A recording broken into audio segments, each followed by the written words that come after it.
What have you gleaned since you've arrived at the scene?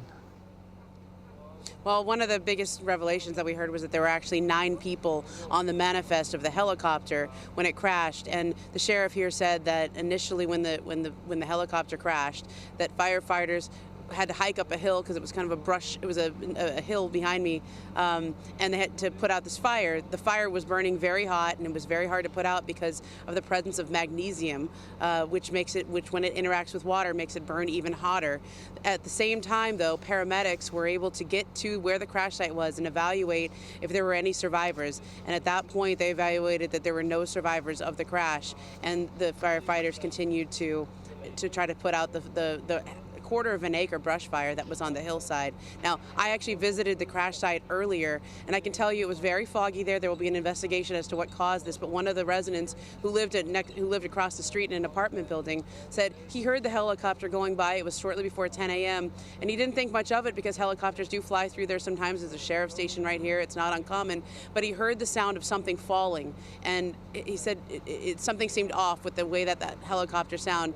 He went outside, he was on the phone, and he saw the crash moments later. And so obviously there's a lot of investigation here to come as to what caused that helicopter to go down. We believe it was on its way to a basketball game where his daughter Gigi was playing in the Mamba Academy, which is just about 15 minutes north of here. You know, Ramona, all that information that you just said was brought forth by Darrell Osby, the LA County Fire Chief. He was mum on a lot of other factors. We'll wait to see exactly what happens in the days to come. There are 8 games in the NBA today. 2 are well done. The Nuggets and the Rockets are done. Fourth quarter for the Raptors and the Spurs. Celtics and Pelicans are on ESPN. A handful of games have just begun as we speak. Was there any talk from the reporting you have and the sources you have because of the outpouring of emotion from NBA players, especially ones that are currently in the league and have to focus, that they may not play games today? Clearly that's not what happened. Was there any discussion? Yeah, there was, and from my understanding, there were games that were about to tip off right when this news broke and came around.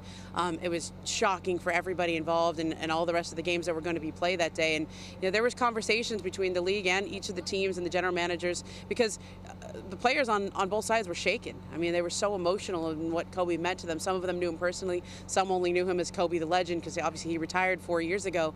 But there were discussions about whether or not they could play these games, and that would be obviously an incredibly unprecedented thing. The only other time the NBA has not played a game is when President Kennedy was assassinated many years ago. And so the teams decided to play on.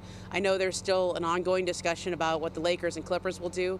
Their next game is Tuesday at Staples Center.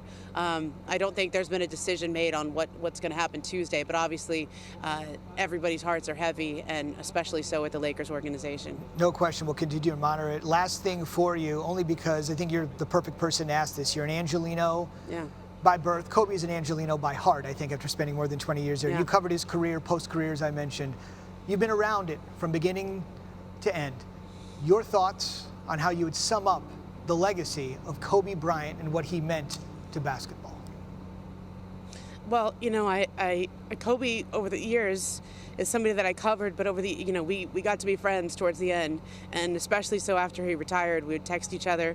When my son was born, he was one of the first people to text me, and always wanted to send videos of our children. And I think, that I just got a call a little while ago from Candace Parker, who plays for the LA Sparks. She came here and she's played her whole entire career here, and she said, when she needed something, she would always text Kobe. She would always ask his advice. Before she won her first championship with the Sparks, she reached out to Kobe and just needed some inspiration. And I can't tell you how many times over the course of my career, other athletes' careers, especially here in Los Angeles, that you knew Kobe was a text away. And when he knew it was important, he always got back to you, and he always knew what to say. I'll never forget Jeannie Buss telling me when she was at one of her lowest moments, when the team was flailing and her father had just died, the person she called was Kobe. And I think it's just his indomitable will, his ability to compartmentalize and focus on and rise above whatever was in front of him. And so you talk about this Mamba mentality and the legacy that he leaves. That's what he was focused on right now.